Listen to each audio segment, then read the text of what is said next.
Greetings, welcome to the Soul Wisp. I'm your storyteller, Carlisle Munson. Today's story is called The Key. In the autumn of 1982, in the small Minnesota town of Coldwater, where the Mississippi's current whispered secrets to the willows, Ezra Crane, 32, lived alone in a weathered cabin on the river's edge. A carpenter by trade, Ezra had hands rough as oak bark and eyes that seemed to search for something beyond the horizon. He was a quiet man, known for fixing porch swings and church pews, but his thoughts were a restless river, churning with questions he couldn't name.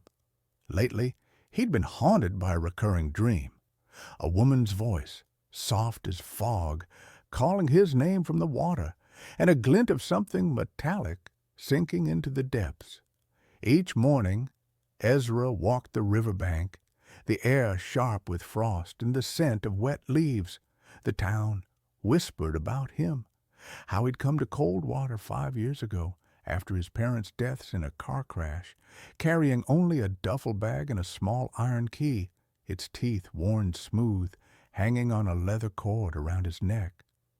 He didn't know what it unlocked, only that it was his mother's, pressed into his hand before the ambulance took her. "Keep it safe," she'd whispered.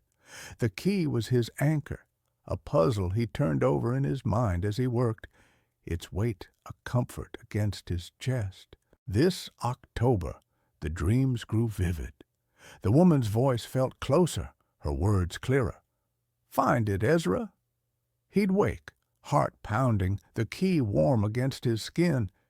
He began lingering by the river longer, watching the current swirl around a bend where an old dock sagged into the water. The dock, splintered and moss-slick, belonged to a derelict boathouse, abandoned since the paper mill closed in the 60s. Locals avoided it, saying it was haunted by the mill workers' sorrows. But Ezra felt drawn there, as if the river itself were tugging at him. One gray afternoon, with the sky heavy and the willows swaying, Ezra's thoughts spiraled. Who is she?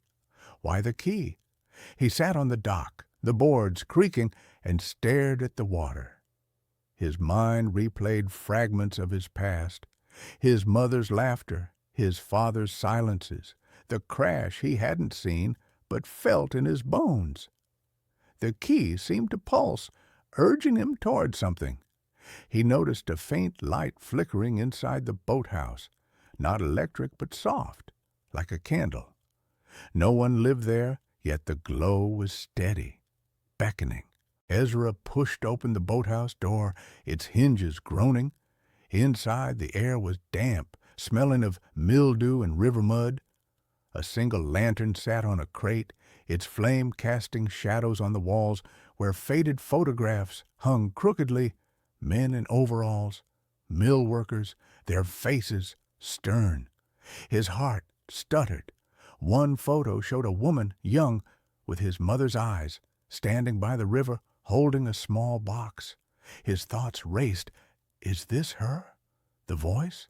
The lantern's light seemed to flicker in time with his pulse, and the key grew heavy, almost pulling him toward the floor. He knelt, prying up a loose floorboard. Beneath it, buried in silt, was a tin box, rusted but intact, its lock matching the key's shape.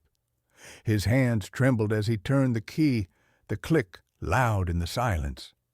Inside was a letter, its ink faded but legible in his mother's hand. His thoughts quieted, the world narrowing to the words, "Ezra, if you find this, you're ready. I was 20, working at the mill, in love with a boy who left for the war. He never came back. I hid my heart here with this letter to let him go. The voice you hear is mine, calling you to live, not just carry my grief. Keep the key, but let me rest." Tears stung Ezra's eyes. The dreams, the voice, they weren't a ghost, but his mother's love locked in his memory, guiding him to this moment. He'd been carrying her loss, mistaking it for his own. The light in the boathouse flickered out, the air still. Was it a trick of his mind or something more? He didn't need to know. The mystery wasn't the light or the voice. It was why he'd held so tightly to a past he hadn't lived. Ezra buried the box again, keeping the letter and the key. He walked home, the river quieter now, his thoughts lighter. He began to live differently, carving toys for the town's children, joining the church choir, his voice unsteady but earnest. The key stayed around his neck, not a puzzle anymore, but a reminder to live, not just carry. Coldwater noticed the change, though no one knew why. Ezra never spoke of the boathouse, but sometimes on quiet evenings he'd sit by the river, the key cool against his skin, and smile at the water, where his mother's voice now rested. Thank you for listening to my story. Till next time, may God smile on you and bless you.